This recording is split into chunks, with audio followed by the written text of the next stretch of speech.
Hey, welcome back. Good to see you again. Thanks for joining the channel. Today in the bench is a little bit something a little different. This is a Technics direct drive digital turntable. I don't know why they call it a turntable. It's actually a CD player. But it's the SL-DZ1200. Now this is a DJ unit. It's got the waka waka thing here going on the metal. I don't know what purpose this serves, but the client that owns this says he's having a lot of troubles with it. He uses it basically for a CD player. That's what it is, a really nice full-featured CD player. It's got some real nice toys on here. I was playing with it yesterday, and I just plugged it in and I was trying it out, and it's got some really cool things going on here. You jab a CD down in the middle here. It's got a slot for loading, and then you can play your CDs one at a time. It also has an SD slot for an SD card, and you can play your media off of the SD card, and you can do your effects and things there too. A lot of cool things. Pitch control. It's got some effects. You can do some sampling. Really cool machine. And there's a lot going on here. There's a lot of controls to play with. A lot of stuff. So the complaint. Let me pull up the email and I'll read what the client says about this. Just give me a second. Like I said, yesterday I plugged it in, tried it out. It was playing a disc fine. I tried it again this morning. It played the disc fine. Played it from beginning to end. No problems. So I contacted the client and I says, what's going on with this thing? Doesn't seem to have any issue other than the really sluggish disc loading. I don't know if you can see this. The disc loading is quite drags on, and sometimes it doesn't load. So I said, okay, this is the only thing I'm finding wrong is the disc loading. And he wrote back and says, there's a lot of hunting noises coming from the playback, like the laser's moving around a lot. That might only be when the DJ's mode switch in the back is activated. Okay. I stopped using the CD player in that mode because of the noisiness of the playback. It would be good in both modes if both modes could work. Sometimes the CD doesn't load. This never used to happen. It is a very recent problem. Okay, that's my reporting to him. The biggest issue sometimes after 3 or 4 songs, the CD player just stops. Maybe songs fails to load, so it just stops the playback. But it's frustrating when listening to CD and it just stops after a few songs. So, like I said, I've been going through and testing the CD function of this thing, and it's working. Let's give this a little workout here. Let's see here. I have a diagnostic test CD. I'm going to try this one. It's not copyrighted material, so I can play a little longer. But it's more tones and...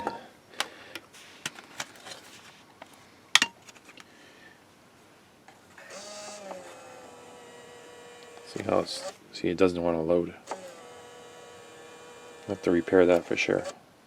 Can help it in. Here's a table of contents of what's on here. I don't know if you can read that. Test tones, digital zeros, sine waves, different frequencies. So this is going to get a little irritating for some people. Let's try. Be advised that the decibel values expressed on this CD for test material on it Why did it do that? correspond to the peak waveform value of 16 bits or 0 reference. Noise signals on this CD are recorded to correspond to their average RMS value for a sine wave as measured on a properly damped true VU meter. Much of the data on this disc has inordinately high levels and high frequency content, and are meant to be test material only. Slow them right down. Pitch lock keeps the pitch correct, but the tempo changes. Speakers or headphones. The levels are not conventional program levels on this compact disc, and it must be used with the utmost care to avoid overload of amplifiers and damage to transducers and possible hearing damage by improper use of this test material. Pretty cool features. Please reduce the level setting to a very low level before starting any test procedure. A 440 Hz identifier beep is used preceding and following very low level data to aid in its identification. This is the left channel. Be advised that the decibel values be advised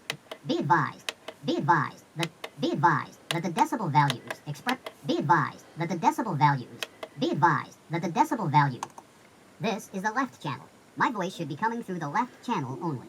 Here's some effects. This is the right channel. My voice should be coming through the right channel only.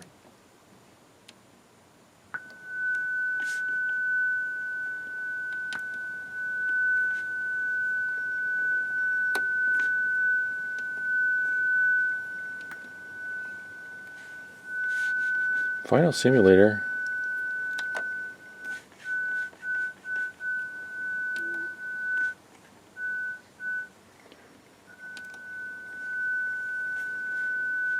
Some of the effects aren't working now.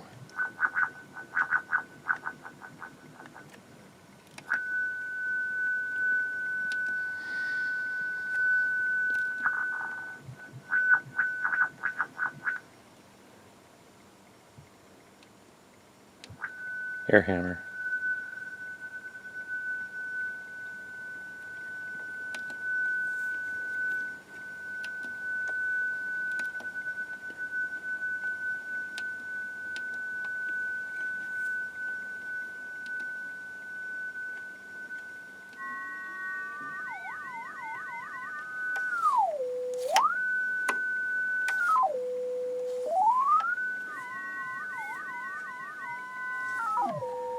Some of the effects it has on the audio, just on tones, you can hear it.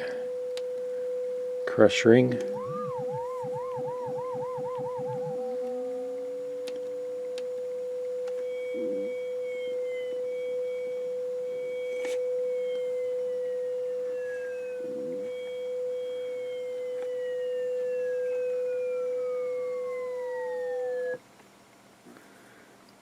Alright, enough playing around. So the CD is working. Let's test. I want to test the SD card portion of this. Let's get this disc out of here. Doesn't even want to unload. Okay, I was playing a CD, then I stopped it. I plugged that SD card in, just like this, and switched it over to SD. And now it's completely locked up. It won't do anything. It won't eject. Won't eject the disc. I can still hear the disc spinning in there.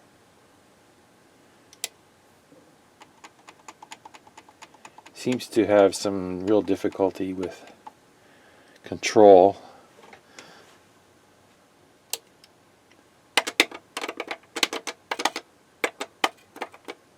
It's got no response to any of the controls now, even the eject. So let me power this down. Turn it off. Let's turn it to SD. I want to see if it plays from the SD card. That's what I was trying to do. So let's boot this thing up again. And no SD card. That's unusual. Okay, let's see if it won't eject the disc either. So it's not recognizing the SD card.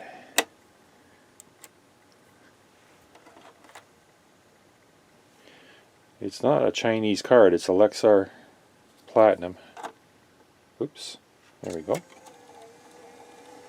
Okay, got my disc out. Let's try this again. SD. There, recognizes it. Now loading.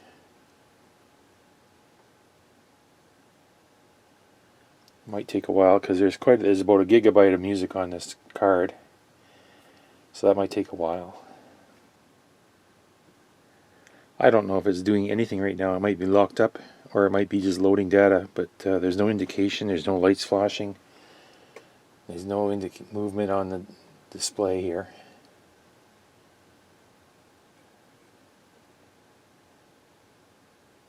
SD card, load.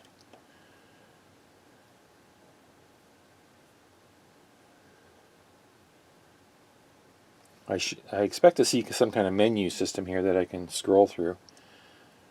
We have execute, load and save. It says SD card here.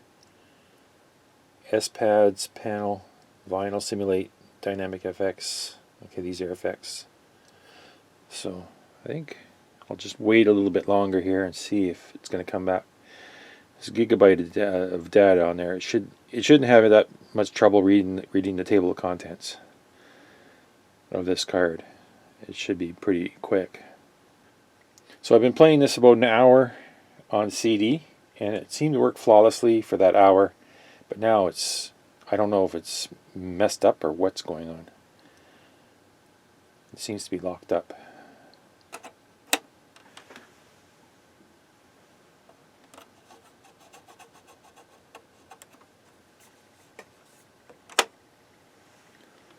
Oh, here we go. I saw something when I flipped the door closed. No SD card. Okay. Click that. Now loading. Maybe it's bad switches. Load. It's having a lot of troubles. Okay, let's take this out. Let's go back to this. Let's try this one more time.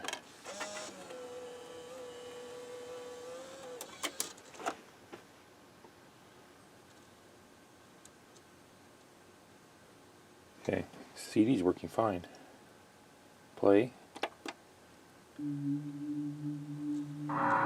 Track select.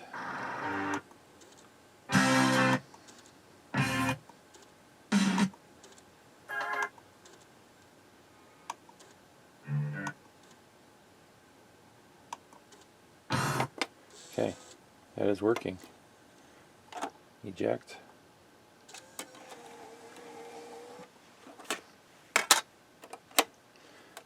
I'm curious what's going on with this thing. The display went out. Why did the display go out? It's rebooting.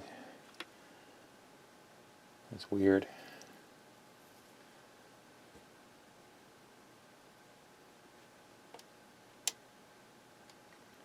CD, no disk. Please wait.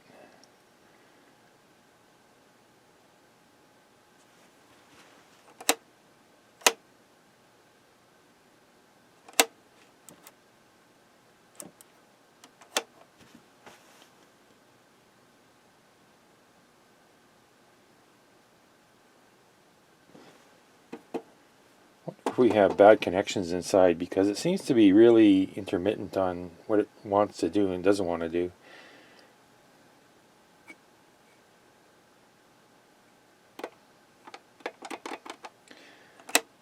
What I'm going to do is I'm going to erase this SD card and reload it with just one song, and I'm going to see if it will recognize that one song and play it. Okay, I got the SD card loaded with one song. Let's plug it in and switch this over. Just please wait. What am I waiting for? I don't know.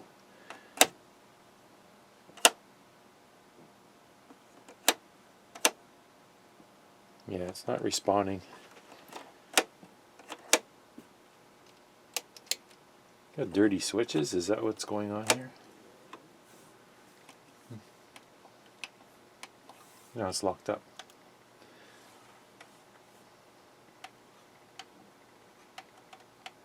Some features are locked up, some aren't. Yeah, it's completely locked up now. It won't go either way. So probably what's going on here is power supply. Now, the biggest problem with these Technics is that they're Technics. That's the problem. All Technics equipment, all different kinds of equipment, receivers, turntables, this thing, CD player, they all suffer from one common fault. Is they all use mesh sheet caps in them. And these caps are notorious for failing after 25-30 years. Now, I don't know what age this thing is, but I'm guessing that it has these bad caps in it because there's nothing going on here right now. And typically what happens is when the cap fails, especially in a power supply situation, but they use them all over for filtering. is you get dirty power supplies. You get dirty noise and on the power rails, and that upsets everything. All the microprocessors glitch, memory gets glitched, and yeah, it's a huge thing. So what's going on here with this? It's got mode, turntable or CD player. Let's try in the turntable mode. See, it's still locked up. Let's shut it off and reset everything. Turn it off. Let's see what we can do here. Still have our SD card in, and we're going to select SD. See if we can wake this thing up enough to play an SD. Okay. It says no SD card. Well, there is a card in there.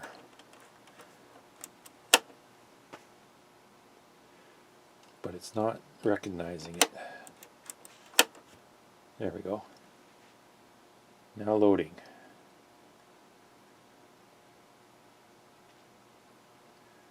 Well, it's an empty card with only one song on it, so I don't think you should have that much trouble.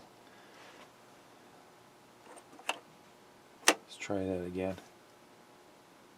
There is a door switch. When you close the door, it initializes.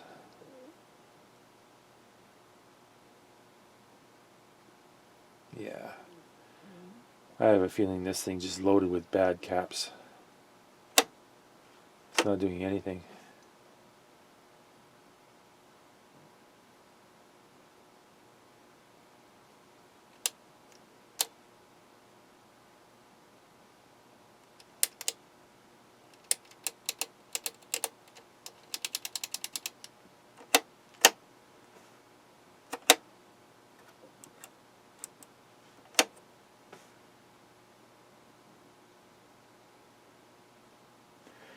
Show you what I'm looking at here. Here's the display. Switch it to disk. Okay, it says CD on the left hand side there. Switch it back to SD.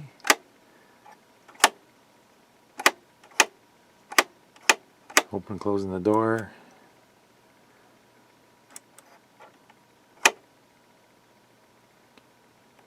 Yeah, it's just locking up. It's not doing anything. Not doing anything here. Let's try the CD again. I'm going to put a CD in.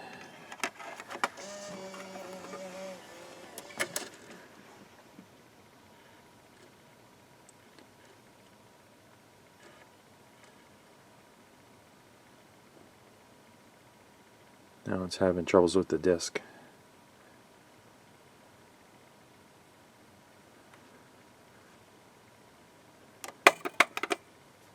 It's not recognizing the disc now. Let me try ejecting it. Yeah, it won't eject. Okay, this thing's messed up. So this is in turntable mode. The platter starts spinning. Freewheel. But we can't get the disc to play. It's not playing.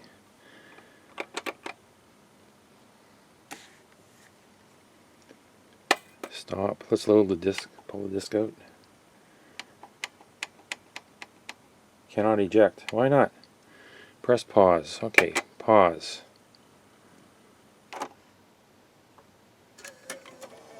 And here's our disc. Let's try that again. Loading. Okay, play.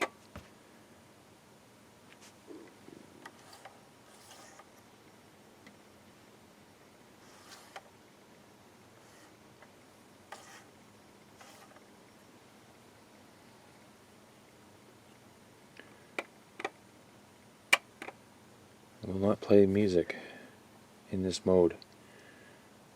Okay, I think we know what's going on here. I think it's power supply, and I think it's caps. So let's tie into this. Let's open it up, have a look inside. I don't know. This thing might have tons of caps in it. We don't know. So let's shut this. I'll get my disc out first. Cannot eject. Okay, let's eject. Let's get this thing shut off. Okay, I got 6 screws removed from the bottom.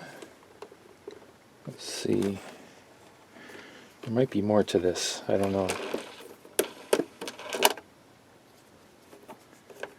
Hard to say. I should actually read the manual. Oh, there's a couple screws back here too. Okay. 3 screws.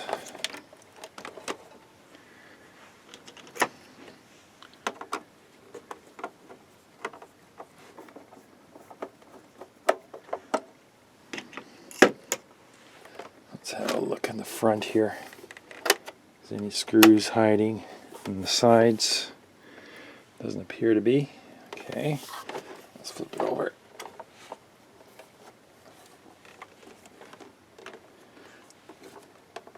Oh, there's one here I missed.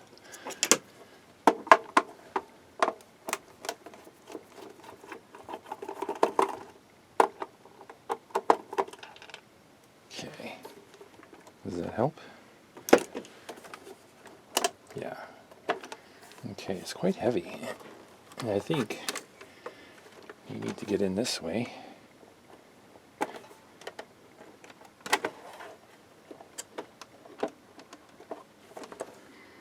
Before I go any farther, I'm going to read the manual and make sure I'm not doing something wrong here, because I don't want to be breaking anything. So according to the manual, just remove all the screws from the bottom and then flip it over. And it should lift right up and separate like this. Okay, so I need to lay this down.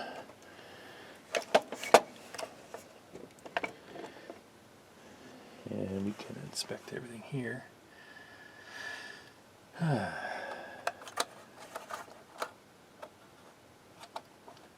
There's all our power supplies.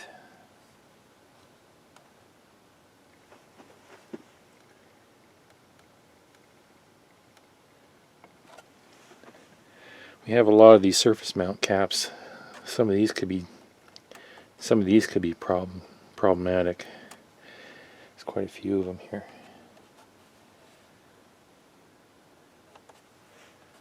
There's our loading. Here's our CD drive. This looks like audio and audio board and output board.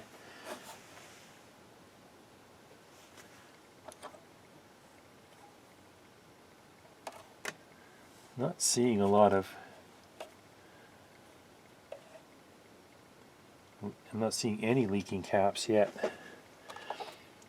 But let's take the power supply out and we'll scrutinize these caps. These are going to be the ones that cause problems, if anything. The switch mode power supply. So at this point everything's suspect. So let me get this out. Alright, so here it is removed. And I think the shield.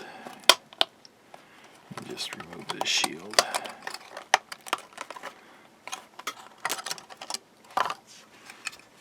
And it's pretty typical for switch mode. Got our bulk filter cap here. That's, you gotta watch, there could be a charge on this. So let's check this for voltage first.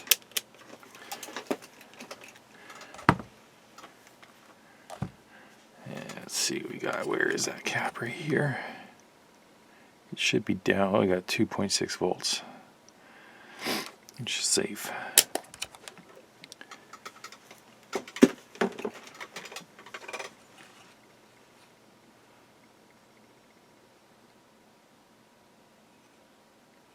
I don't see any cracks. Cracked solders just off the top. But these caps are not. Some of these blue ones here are Mashishita caps. These ones are Elnas. So let's measure a few of these. What have we got here? What is that? 1200 microfarad, 470, 220, 220. No, that's a 470. There's lots of different caps here. So what do we have for ESR? Some of these, this one's a 220 at 10.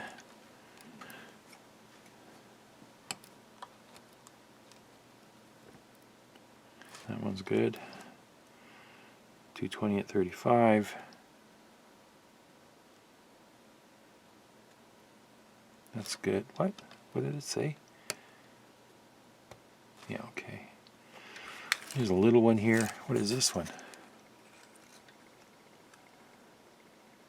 10 at 25. That's all right.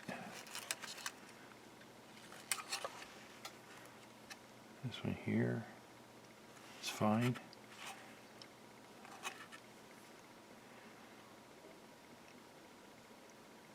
.32, that's okay. Doesn't look like we have any failed caps in the power supply. 1200.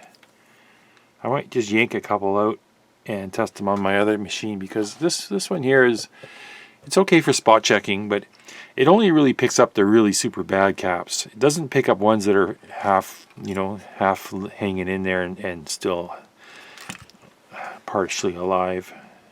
Like this one, it says 300 milliohms on a 220 at 25 volts.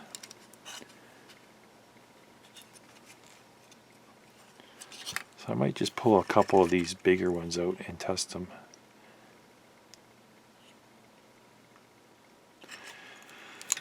Everything seems fine here.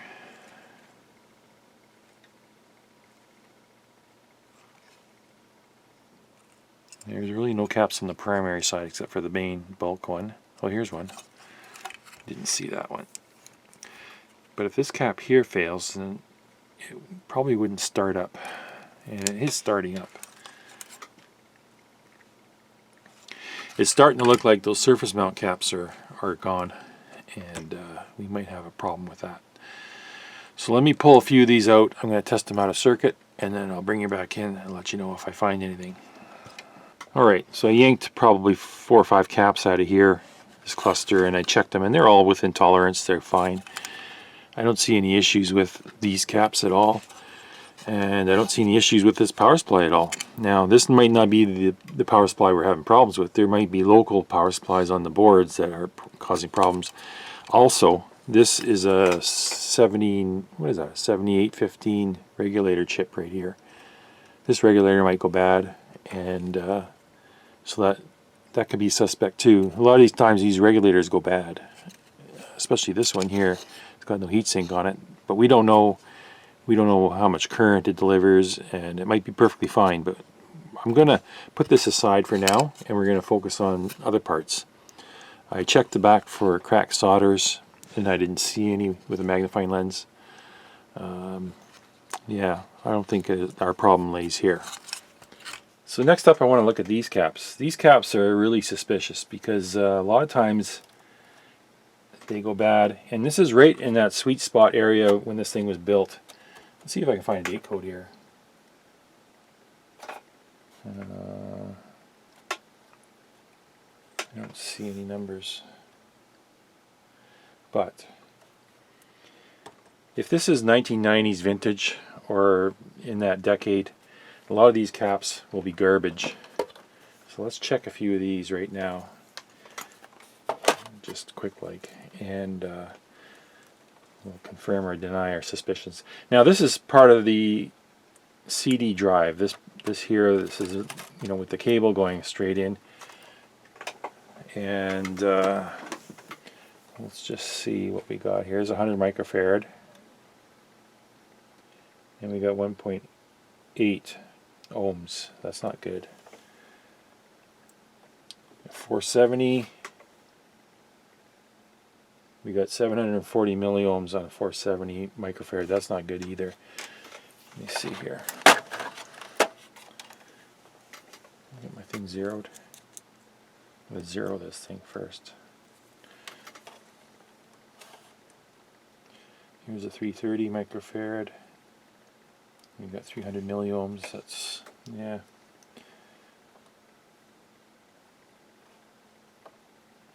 Here's 1,000. 170 milliohms. Some of these smaller ones, 10, 5.7, 14, that's not good. 47 microfarad, 6.3, that's not good. I think a lot of these caps are done.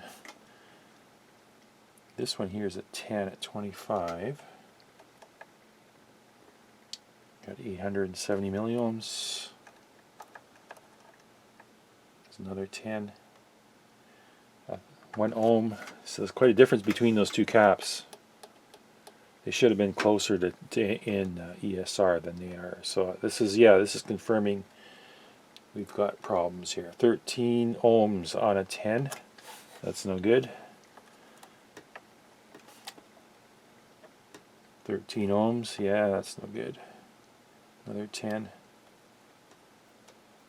13 ohms.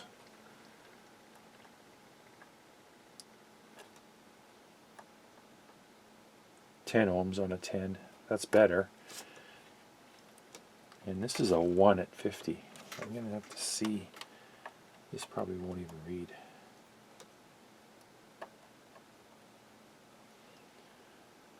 One ohm. Well, that's not right.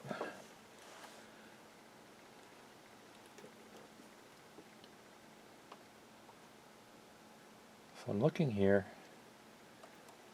Usually what they do is they put a local regulator in this area here.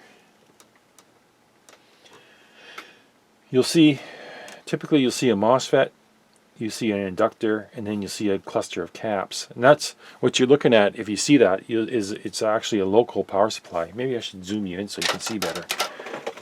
So what I was saying is, what you can see is sometimes you'll see like here's a transistor here and a transistor here.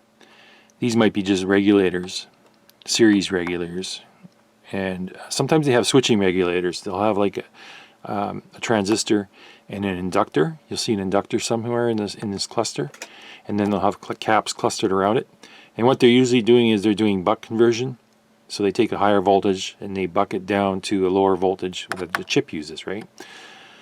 But here it looks like they're using series pass ones. This could be, it says IC12, and this one says, I can't see a marking for this one here. But what they're doing is they're doing localized regulation for this chip and this memory chip here. And it's better to do it local to the chip. That way you can less noise. It's more convenient instead of having the power supply, the main power supply, and then piping the voltage in on one of these lines. It can pick up noise. If you do it locally, you can get a lot less noise on the circuit. That's what I'm trying to get at. But I think some of these caps here are gone, so I'm going to start yanking these caps out and checking them out of circuit. Do a proper test on them. We're going to see some of these, and that would explain a lot of problems we're having with it locking up and not working. Now, I don't know what's on the other side of this board. That's another thing. I have to pull it out and have a look at it. So probably what I'll do is I'll just remove the board and we'll work on it on the bench, and we'll see, lift some of these caps up, test them, and if necessary we'll replace some of these. I don't stock surface mount caps, so you can substitute in the radial leaded body caps. You just tack the wires to the pads and then you lay it down. It looks like crap, but it works, and we'll go that way. So let's see what's going on here. Alright, so we're going to go after some of these. We're going to pull them off, test them, and yeah, look at the back side. This is all where all the computing power is. It's 2 DSP chips, all this memory. There's quite a bit going on here in this little card. So we got to make sure we got clean power here. So what I did is I put a new tip on. I put a pencil tip on, and I'm just gonna, it's a brand new tip, I'm just gonna tin it, and hopefully that will get us through this. So I'm just gonna go and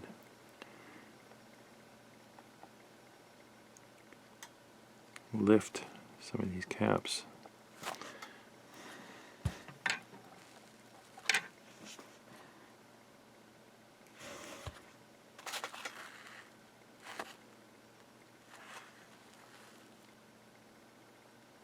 If I can get enough heat there, I can lift the pad up. Leg off the pad.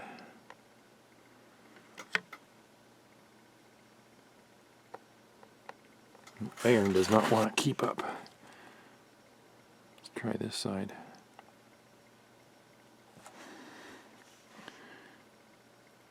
Does not want to.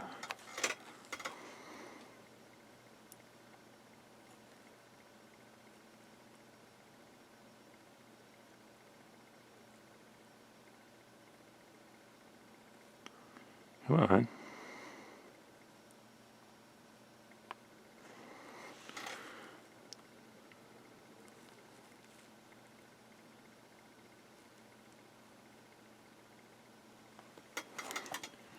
Gotta be patient here.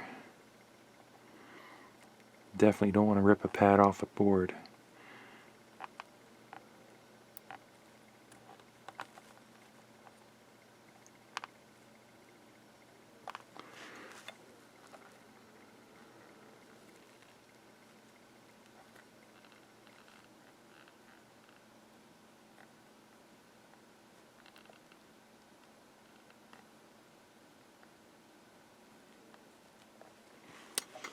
Really?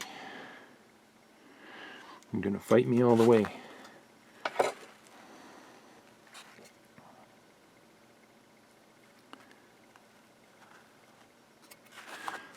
Keep trying.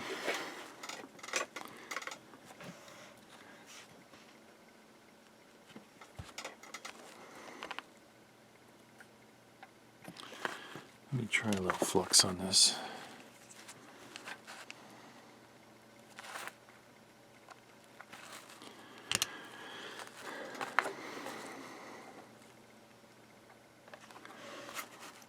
I'm going to try this off camera because I can't see what I'm doing when the camera's in the way. So I'm going to shut the camera off and I'll be right back. Alright, now I've gone through, what did I remove? I removed 4 caps. A few different caps here. Here's a few. Let's look at some of these. This one's a 330 at 6 volts. Let's check the ESR and stuff on this one. Not pleased with what I'm seeing on these caps. So here's a 330 and we got 722 milliohms ESR, which ain't bad. That cap hasn't failed yet. Here's another 330. See if I can get this one. 311 microfarad at 710 milliohms. So those two are okay. These two are in parallel with each other. Okay. Then I pulled out 100 microfarad at 6 volts, and this one here measures 98 at 3.8 ohms ESR. ESR is pretty high on that, 4 ohms. So just for comparison, here's a 100 microfarad, 6.3 solid polymer. Put this one in. You can see we got 92, and we got 220 milliohms down from 4 ohms. So that's quite a big drop in ESR. I think this cap here is pretty done tired. And then I pulled out a 10 microfarad at 16 volt. I think it's 16 volt. Yeah. Let's test this one. So we got 8.9 microfarad, 30 ohms ESR. And just for comparison, I got a cheap Chinese cap here. This is a 16 volt, 10 microfarad. And it shows us we've got about 9.3 ohms ESR. 3 times less ESR. And for more comparison, I got a 10 microfarad, 25 volt solid polymer. And we have 1.8 ohms ESR. So I think a lot of these caps are really tired. The problem I'm having is removing them from the board with the copper traces. I can't get enough heat on the board with I got my pencil tip, and I can't get enough heat on the board to get these out. It's quite difficult, and I don't have to do it that way. I can do the twist off and break them method, and I can replace these caps. I think I'm going to replace especially these 10 microfarad ones around here. These are showing up really poor. I'm going to test a few more. There's 47s here, and I can replace all these, and I think that'll eliminate our problem. I don't know about these big bulk ones here. I might remove these and test these as well, but they don't seem to be as bad as these ones. I think the heat's over here and not here. So, but then I don't know, because they got transistor here. Well, this is IC20, IC18, IC8, IC12. So they have regulator.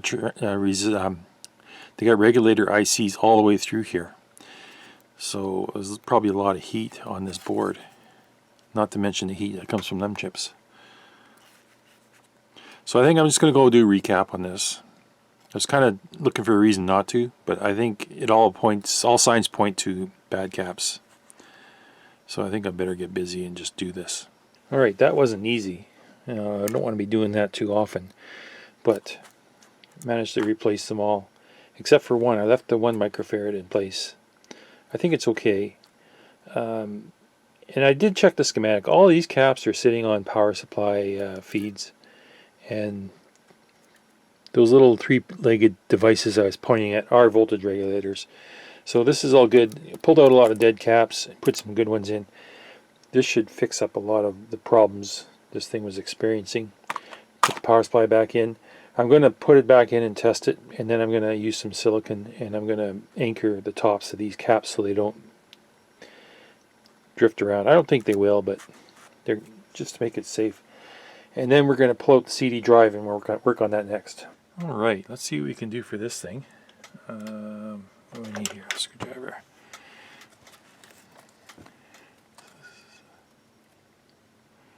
This is probably a drive that you see in probably a lot of different pieces of equipment. You probably see the same drive in a lot of car stereos, because it's a front loader, and you know, it's built to be compact. And so let's actually, I want to remove this front door here. No, I'll leave that on. Let's remove these 2 screws. So I want to inspect those rollers and see. Come on. I want to see how they look. Okay. That's fine. We'll put that aside for now. It's got 2 screws with it. We'll clean this all up.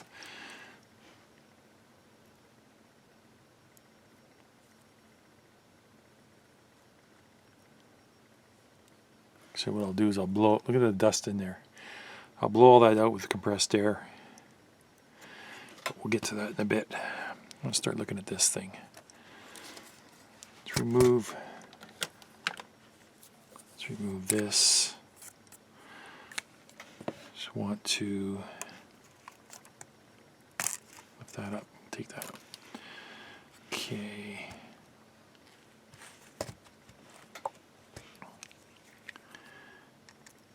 Lift this up. I need a better.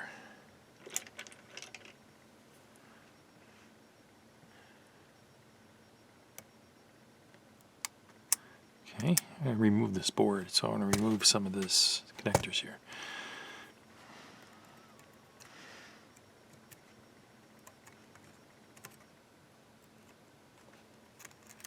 Okay, and we got one more.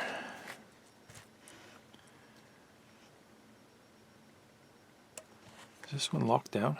I don't think so.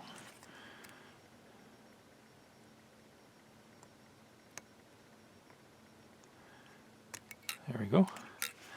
Now we can remove this.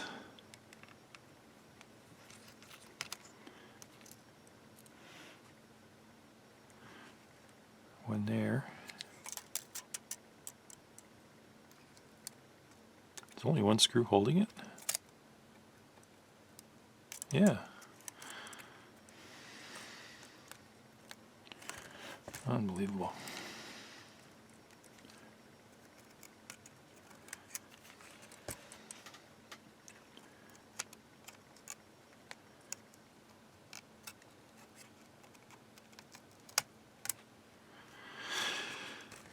Come on out.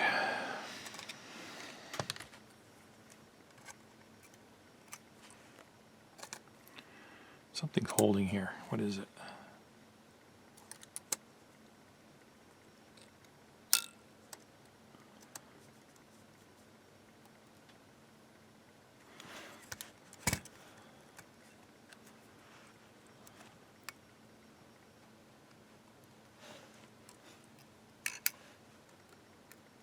Oh, back here. Okay, I see.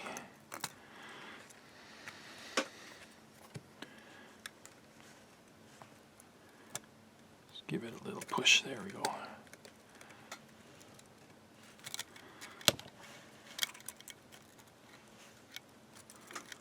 And we got more wires. I got a connector here for a motor. Let's see if we can pull this out.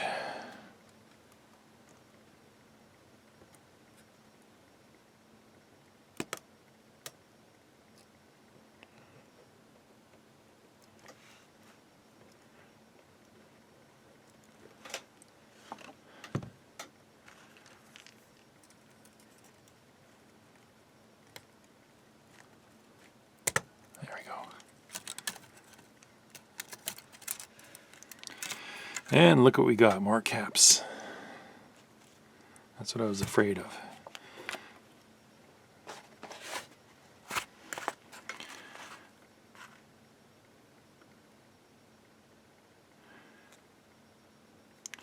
How much do you want to bet these ones are dead too? Although the complaint from the client was that it would make seeking noises. So let's see here what we got. 100 microfarad. I can't see that. 100 microfarad. We've got 0.7. 2.4 for 100.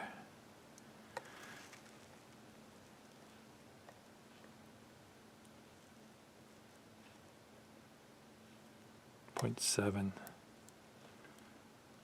2.5, 0.7, 1.7, 1.6.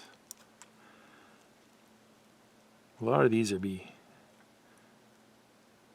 8.2. That's 100.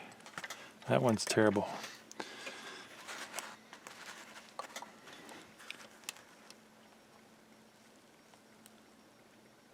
8.3, 0.83,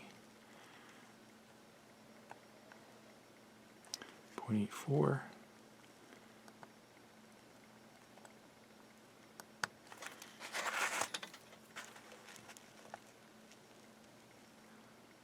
0.82. You might end up changing some of these, but 0.26. 0.26.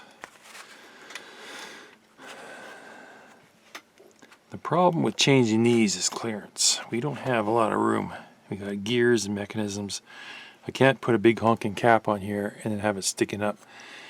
I can put a cap and have it lay down, but then I have to check clearance for all these moving parts back here. And it's going to be really difficult to say.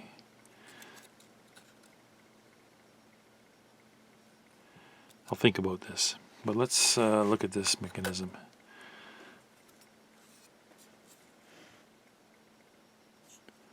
One thing I want to do is check the laser. So let's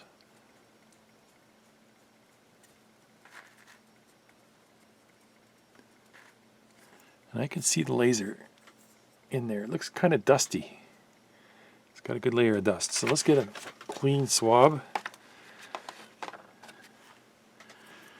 and just give it a dusting.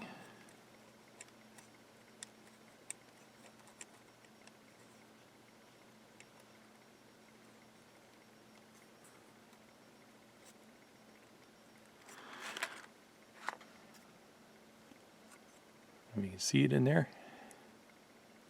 Looks a little better. Doesn't have that fog on it anymore. We'll leave that alone. We need to clean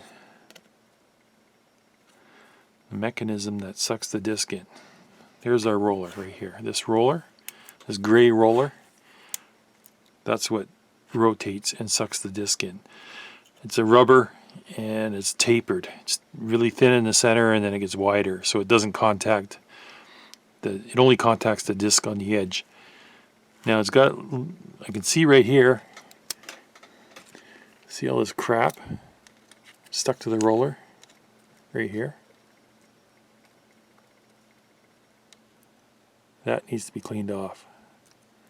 That's just schmeg and stuff from, you know, people's hands and dust. This is a silicon rubber on here, so we need to just clean it. So get some alcohol, and we have to figure out how to rotate this roller so we can clean all sides of it.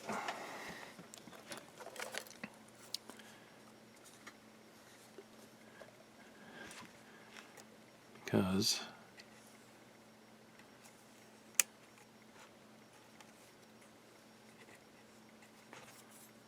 use too much.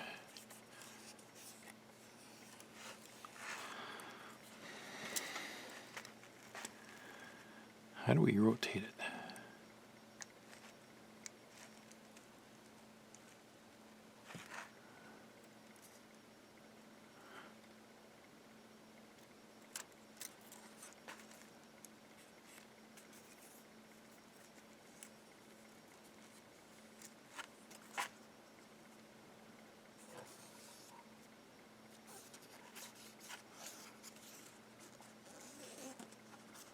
Quite dirty.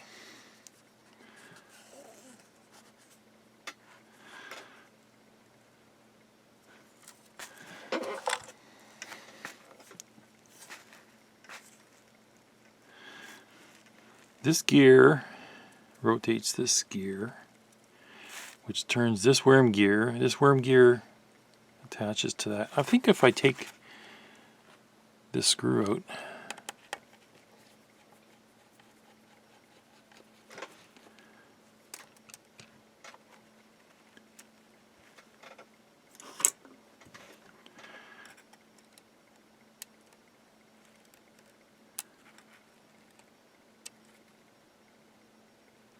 I just want this out of the way. I don't want to take it off. Okay. I remove this. Now we can rotate our gear, our roller. Yes. Okay. Can finish cleaning.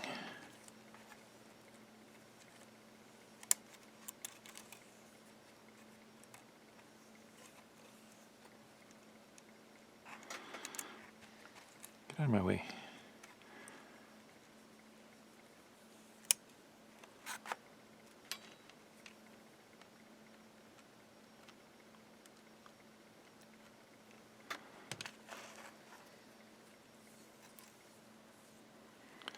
I don't think it's synchronized in any way. I think it just rolls.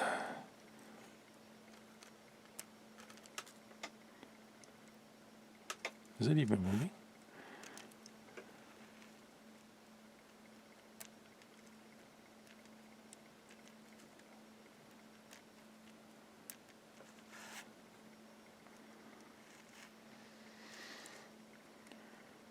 I can see this gear turning.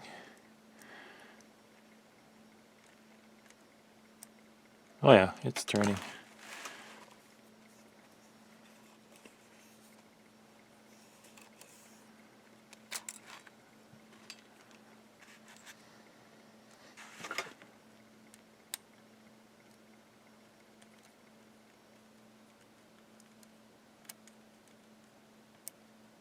No, it's not.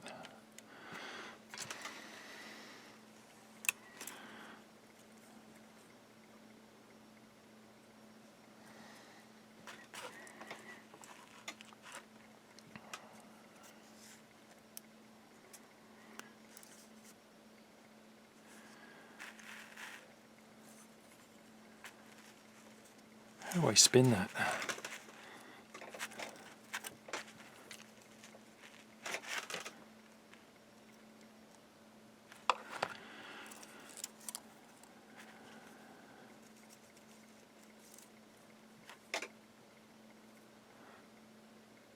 never done one of these before, so I'm not 100% sure. Alright, let's put it back together. I think it's cleaner than when I started. I just don't know if I have the whole thing clean. Put this gear back in. Where's our screw?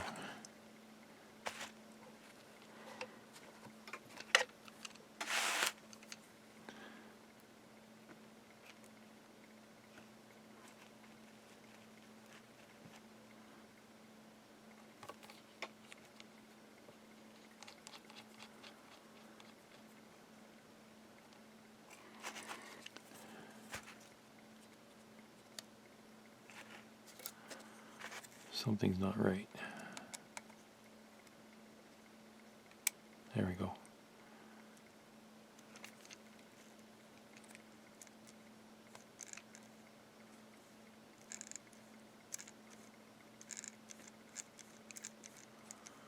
So that's like a loading motor.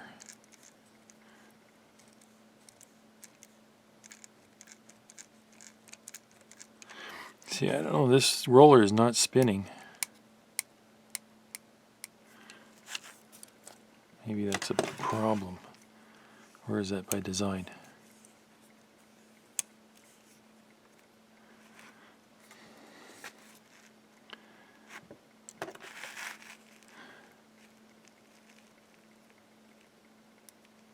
Well, we got it clean now.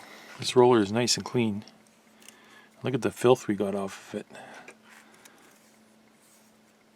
Alright, I think I'm going to leave that alone for now.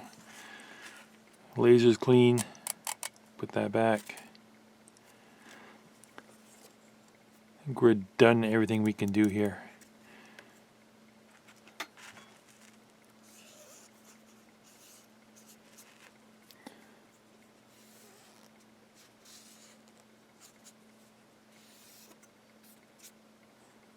Okay, I'll leave it at that. And then we'll decide what we're doing with this thing. I might pull one of these caps off just to test them out of circuit and see how bad they are. Give me a minute. Okay, did a little bit of research, and I gotta tell you, anybody else notice that search engines nowadays don't do anything? 10-15 years ago, you used to be able to put a part number in or anything into a search engine and bang, you get results. But today, you put something in and it just gives you garbage back. And I think that's AI doing that. I don't think search engines are search engines anymore. I think they're suggestion engines. So I was looking for information on this drive, if it's replaceable. It should be replaceable as a part. But I can't find any reference to it anywhere on. I used DuckDuckGo and Google, and they just give you back garbage results nowadays. Search engines are terrible. So I'm thinking of what I'm going to do here. I want to replace these caps. This one here is 100 microfarad at 6 volts. It has about a 3 ohm ESR. I think that's not very good, especially since I went and looked in the schematic. A lot of these caps are supply filters for the servos, the servo chips, like the tracking servo and the focus servo. And you want to have nice clean power on those, because if you get dirty power on those, you know, all hell breaks loose, and the drive just doesn't perform good. So I want to replace these, but I'm not going to use solid polymers like I did on the other board, because there's no room, and I can't put electrolytics, and I don't have any of these goofy short electrolytic caps. I think what I'm going to do is I'm going to put tantalums in. I have some tantalums, and I'll see if I can get some to fit on this board. I'm not going to change all of them. I'm just going to replace the ones for the servos, and then we'll put it all back together and then we'll try it. And I have a feeling that's going to help quite a bit. So give me some time here. I'm going to select some capacitors, and I need to figure out which ones I need to change. I'm going to go through the schematic and figure that all out, and then I'll come back. Okay, so I replaced 6 caps, and I'm going to leave 6 behind. These ones are power supply around the servo. I'm going to leave them alone. leave the rest of them alone. Let's put this thing back together somehow. First thing I need to do is get this up here, this out, put that in there.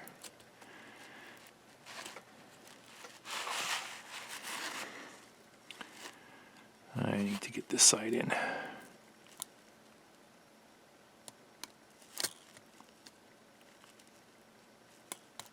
There we go.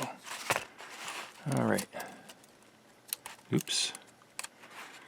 That's no good.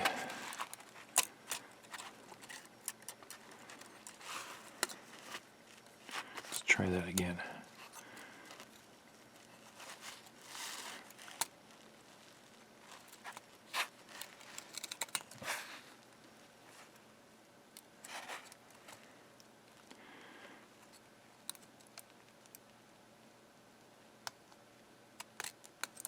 Well, there we go. Okay. Now, get this up. I can plug this one in.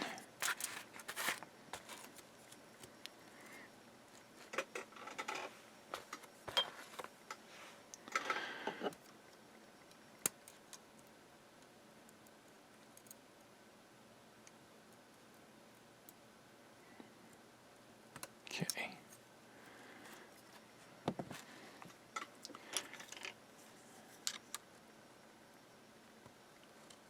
Push that home.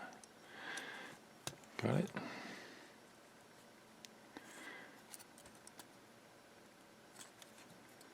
What's it hooked on?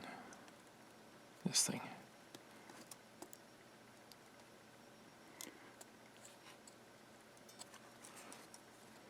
Just a little bit out of alignment here. Hang on.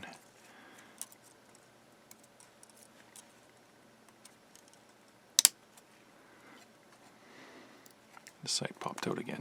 There we go. All right. That is in. Put our screw back.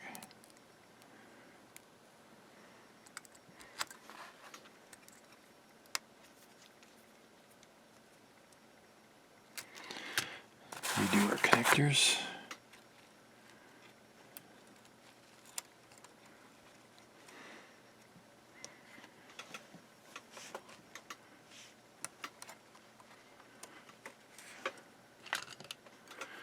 This is where it gets tricky.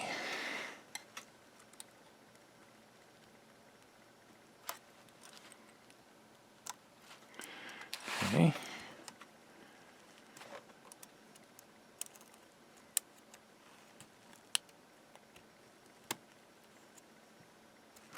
All right.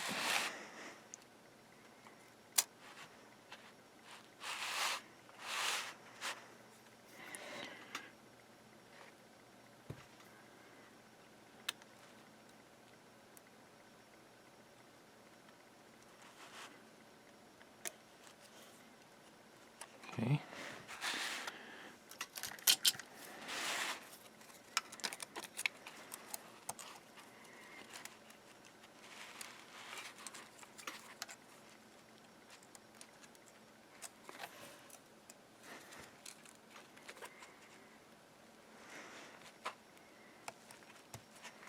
Nope.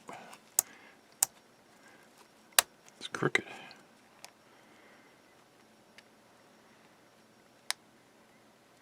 It's not seating properly.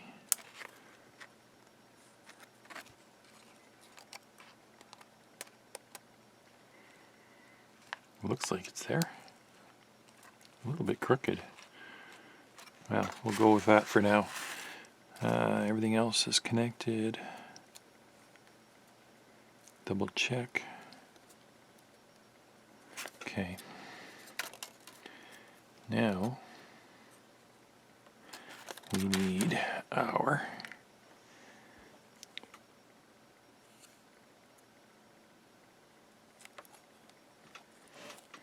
I took this and blew it out with compressed air. It's like a felt. When it's when you slide the disc in. Here, I'll show you.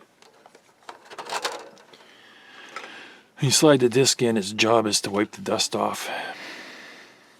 And keep the dust out of the machine too. It's like a dust seal. And then I blew out this.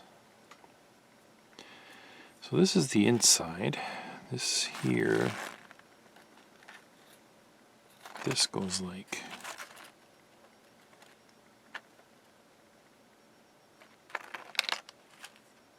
this was sticking up, and this is the top. So it goes like this. Yep.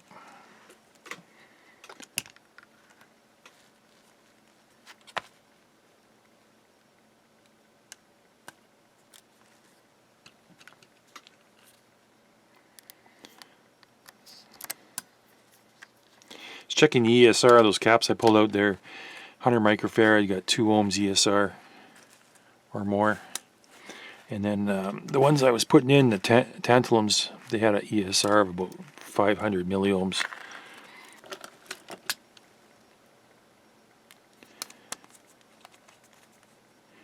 And they were in power circuits for the servo, the microcontroller, all those, you know, just so I think this thing's going to perform now. That is ready. I can put it back in.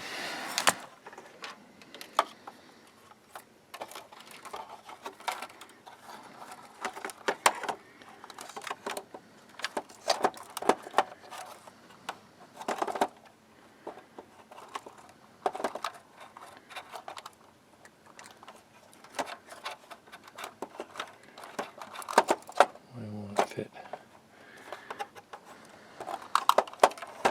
I have to get this peg here in. Can't see. Okay. There we go. All right. Put some screws back in.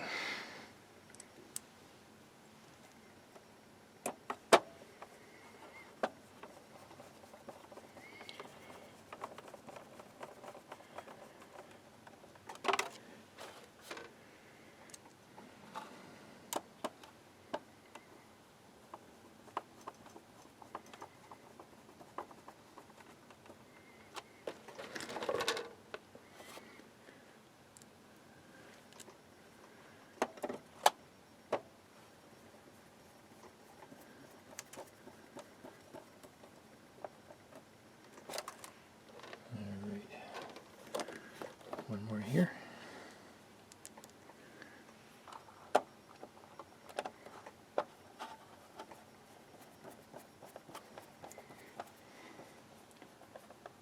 I still don't know what this mechanism does. I think there's this motor and this sectored gear.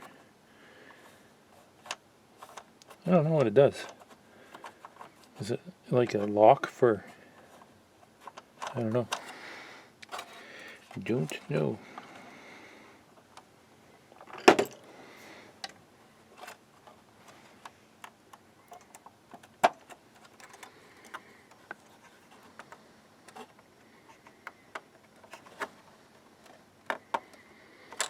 Okay. This here.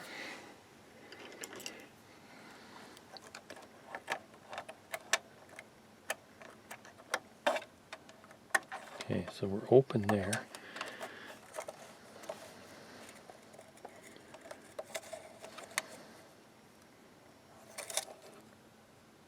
Something on there. You can see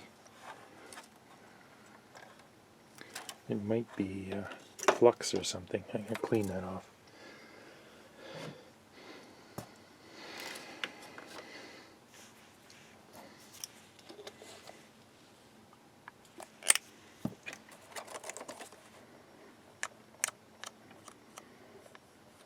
Yeah. Okay. Good thing I saw that.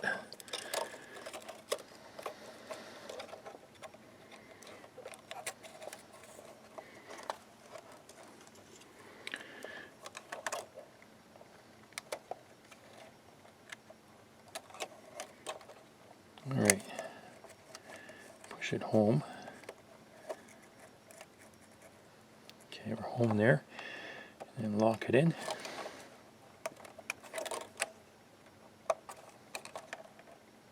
Okay.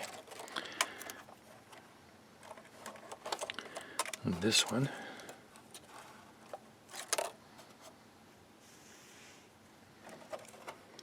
Might as well clean this too, eh?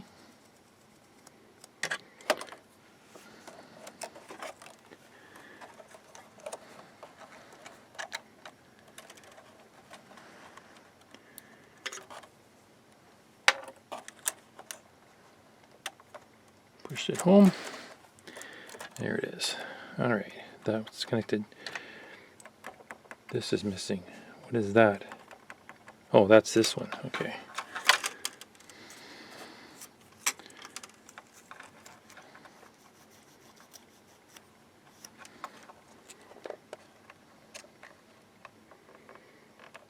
Okay.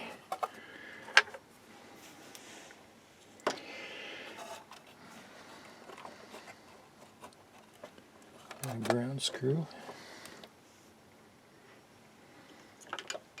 That's not the ground screw. Here's the ground screw.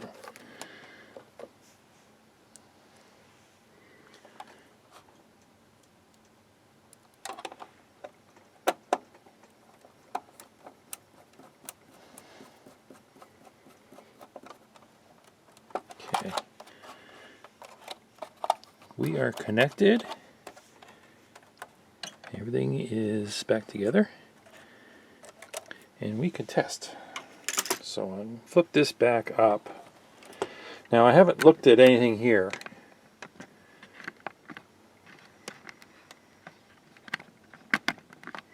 I haven't looked at anything on this. There's a motor in here and some electronics. This is all pretty much just display and push buttons. Oh, you know what I forgot?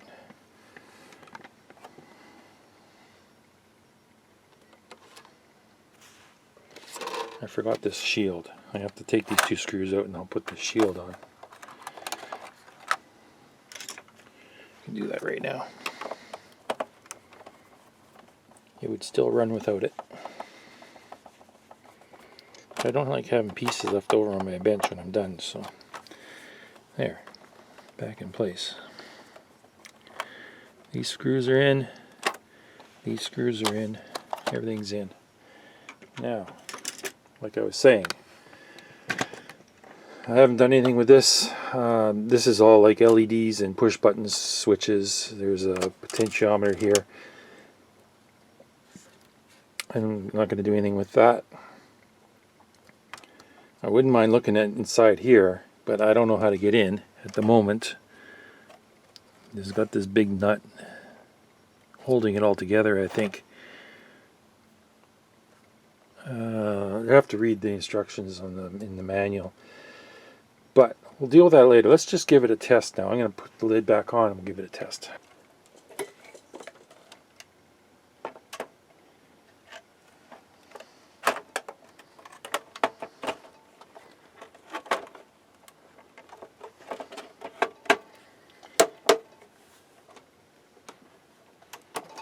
Alright, power it up. Okay, is it going to fly or fry? Turning it on.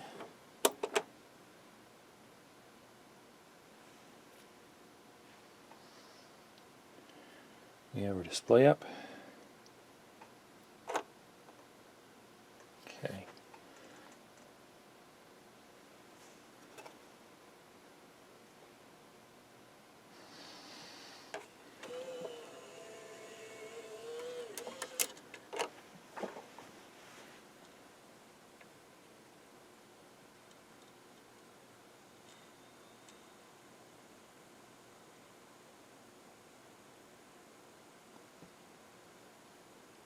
Play.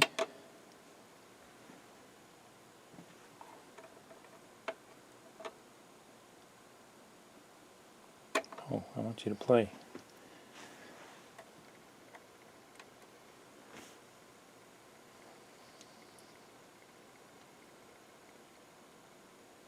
CD spinning.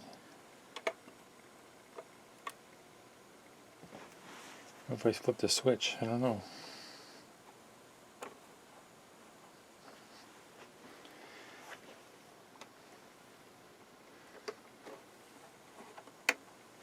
Okay. For some reason, when I flip the switch, I'll show you. So it's reading the track information. When I flip the switch, it goes to 0.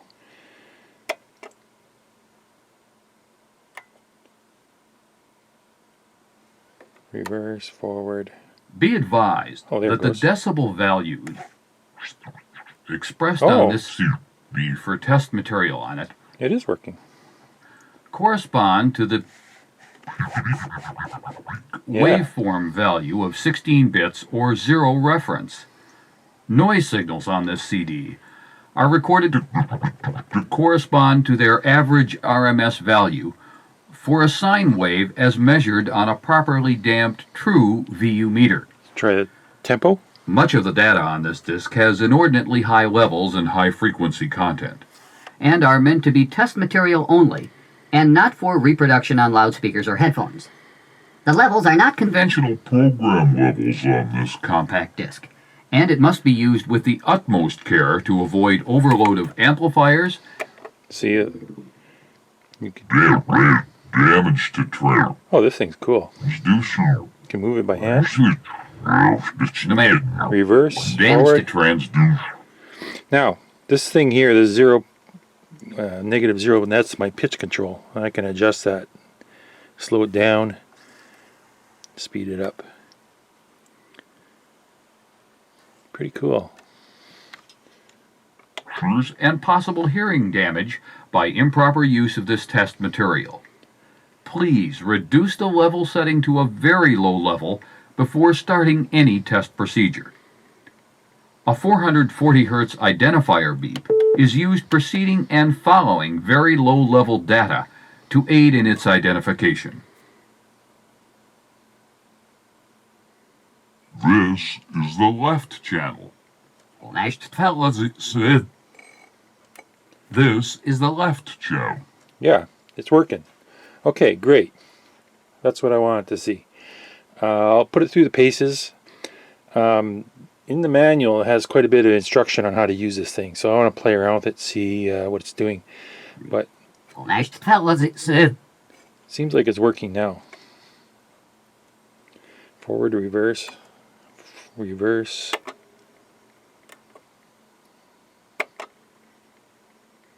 It plays backwards.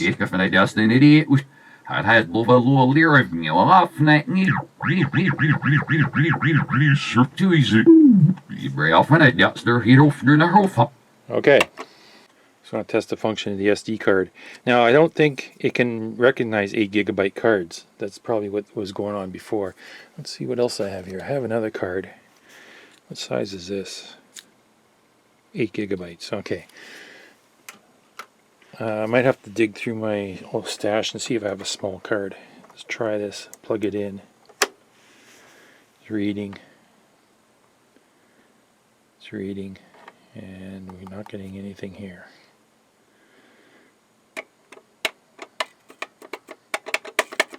Yeah, let me find another card. A small card. It said I'm going to look in the book, but I think it said 64 megabytes, which isn't very big. 64 megabytes maximum. So what can you put on a 64 megabyte card? Not much.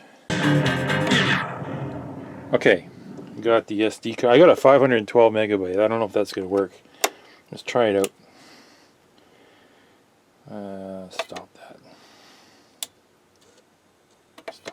Stop. Okay, no SD card. Put an SD card in. Close the door. Reads it. Yes. Oh, look at that. No SD audio track. What are you talking about? I don't know what format these are. MP3s, so. Need to read the manual.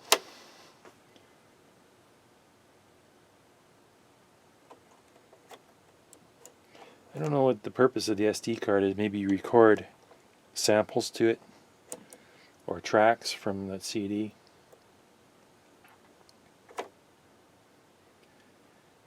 But it recognizes the card. It just says no SD audio track. Okay. Well. Alright.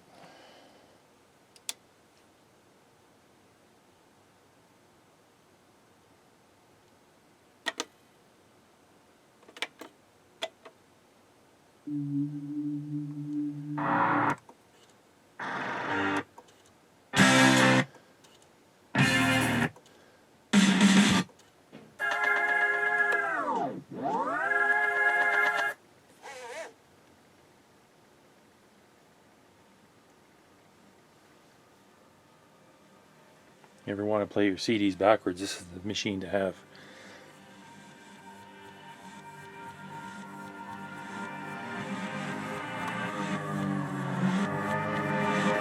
It's got a strobe here, you can set the pitch.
Pretty cool.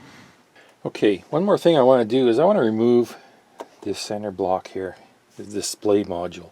You got some dust and stuff, some crap going on in there. I want to clean that out because it kind of really distracts from the display. It's quite noticeable. So I'm just going to remove these blocks and remove these two screws.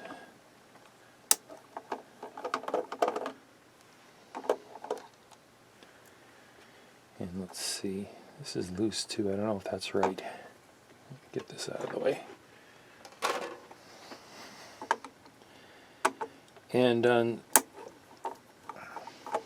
second thought, I'm going to go back in the CD drive. It's going to take me like 5 minutes to go back, remove that CD drive again. I'm going to go back into that CD drive and pull it out again and replace the rest of those caps.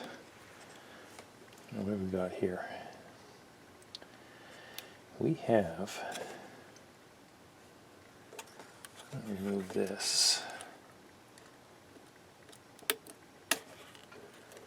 and then I want to remove this.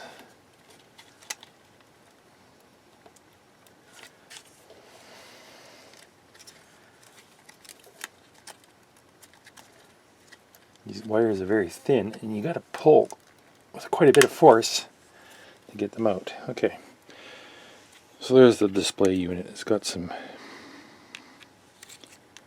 LCD drivers. So I'll remove this. I can do it right now. Let me get something here. Hang on. I'll just use this. Like I was saying, I'm going to go back and replace the rest of those caps because I only replaced 6 of the 12. And in hindsight, I think they're all going to need replacing. They're all going to fail eventually. They're electrolytics, right? So it doesn't matter what kind of condition they're in today. Sometime in the future, they're going to fail. So I'm just going to go and replace them with tantalums. Now, probably some of you are questioning my judgment when I say I'm going to use tantalums. I think tantalums are superior in a lot of ways to those electrolytics that were in there. And You know, they're superior in ESR and longevity. How do you say that? And they're stable. They're not going to change over time. So let's do that. Okay, so I got to remove 2 more screws. That's my screwdriver here.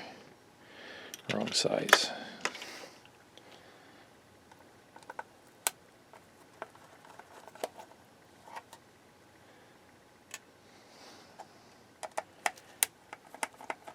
Just want to get this dust out of here. This has been really bugging me ever since I started looking at it.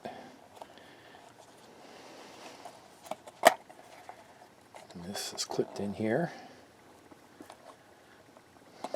Come on. There we go. There, now you can see. I don't know if you can see the dust on there.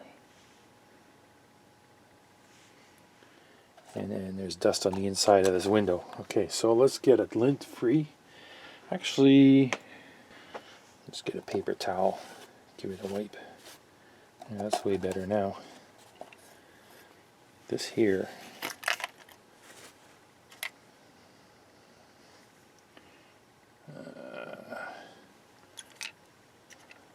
I'm just going to hit this with some compressed air.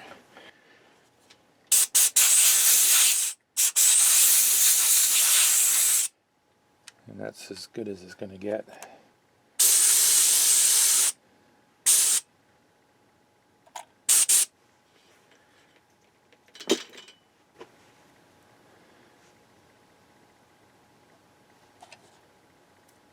Which way did this go? This goes like this. Okay.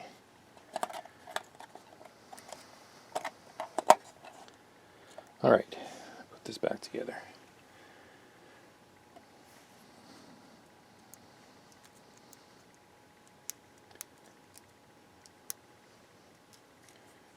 Oh, wrong screwdriver.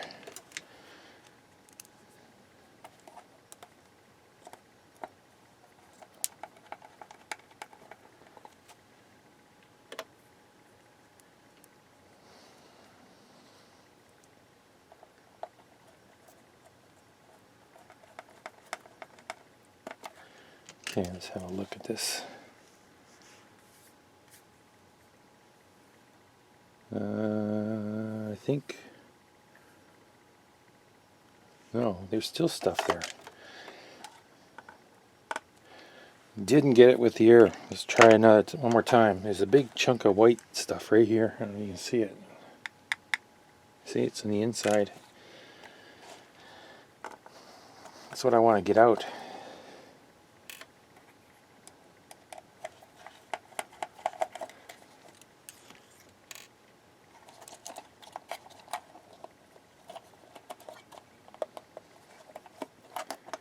But it doesn't look like.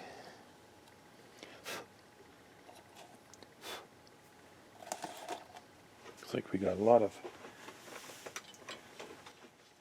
There's really no.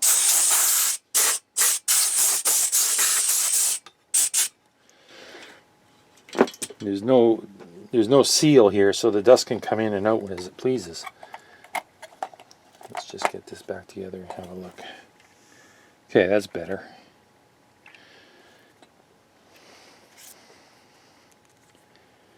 Yeah, so I'm going to put this back together and then I'm going to take out the CD drive one more time.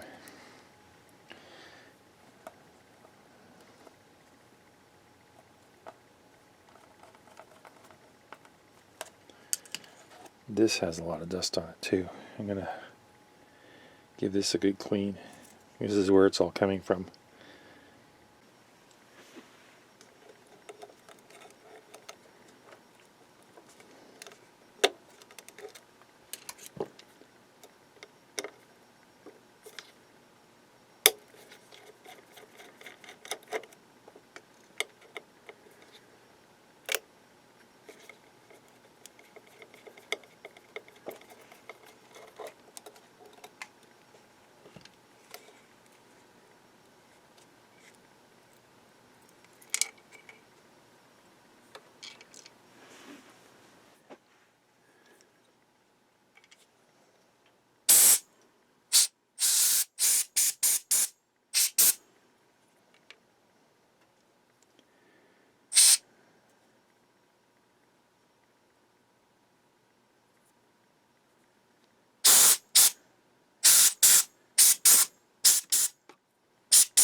The service manual for the SL-DZ1200 is very comprehensive, and it's very detailed with schematics and everything.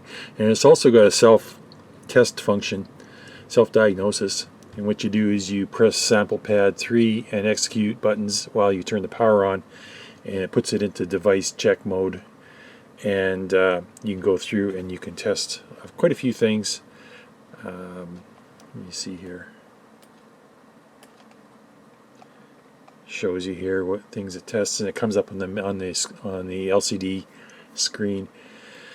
Some things you can go through: test the ROM, the RAM, the EEPROM, the SD or the CD drive.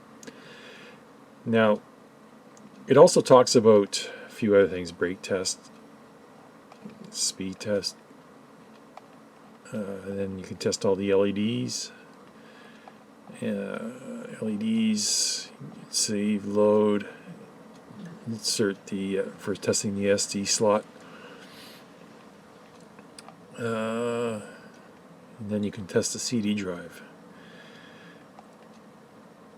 And then it talks about doing a firmware update.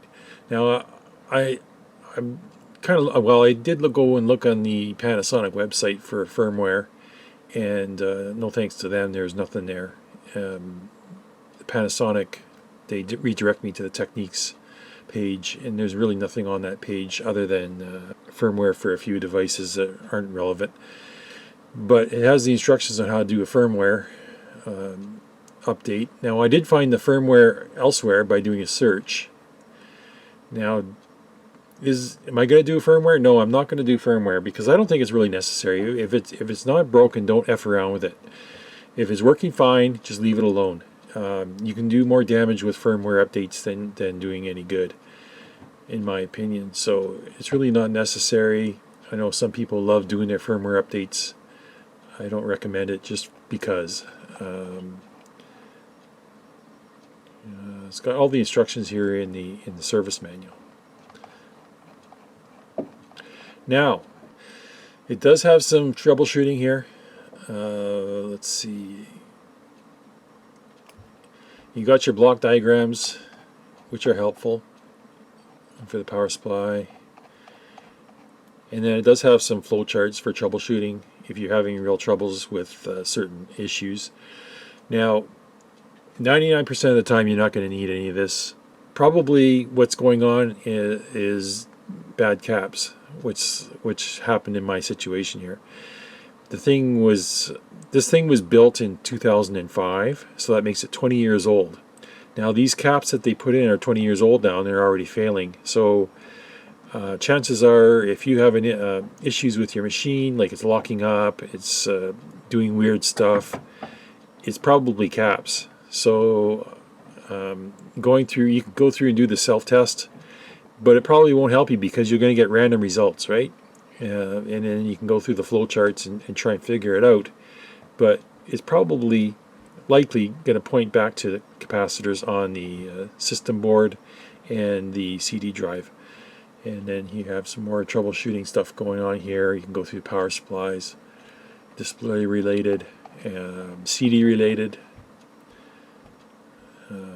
SD related, turntable related. So there is a lot of help here in this service manual. That's what my point is. And my other point is, don't do a firmware update unless you absolutely know it's going to help your issue, because chances are it probably won't, and then you're still going to be looking for help. I did look in some of the internet forums, and people are crying for help with their machine because it's not working right, it's glitching, it's doing weird stuff, and then they want to right away they want to do firmware update.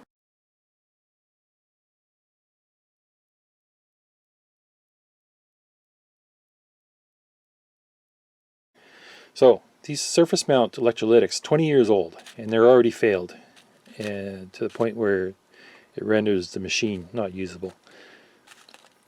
My recommendation is go in and change them.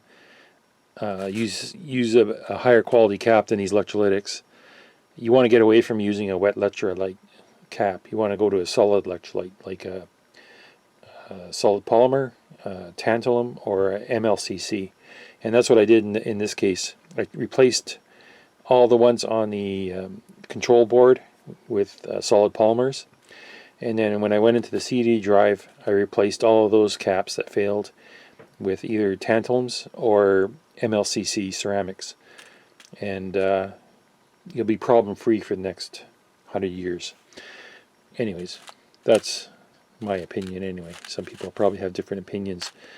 Another problem with replacing these caps is trying to find some in the right size, and they're quite small, as you can see. This one's a 47 and 47 microfarad at 6 volts. So this is where an MLCC shines. You put one MLCC in its place, and it's fixed.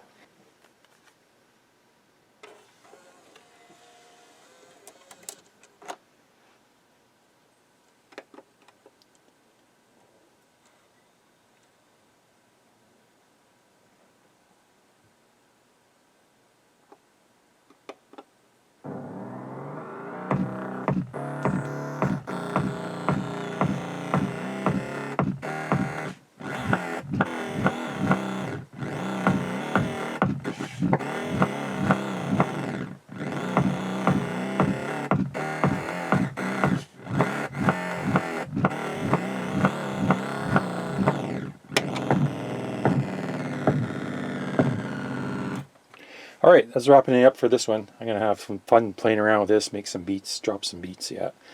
And we'll see what we can do. Yeah, I enjoyed working on this. This is kind of, I didn't really understand what it does until after I fixed it. And now it's starting to work, and it's starting to, it's a fun thing to play with. And it's got a really versatile. And just for a CD player, it works good too. So that's it for this one. Thanks for watching, and hope we see you on the next one.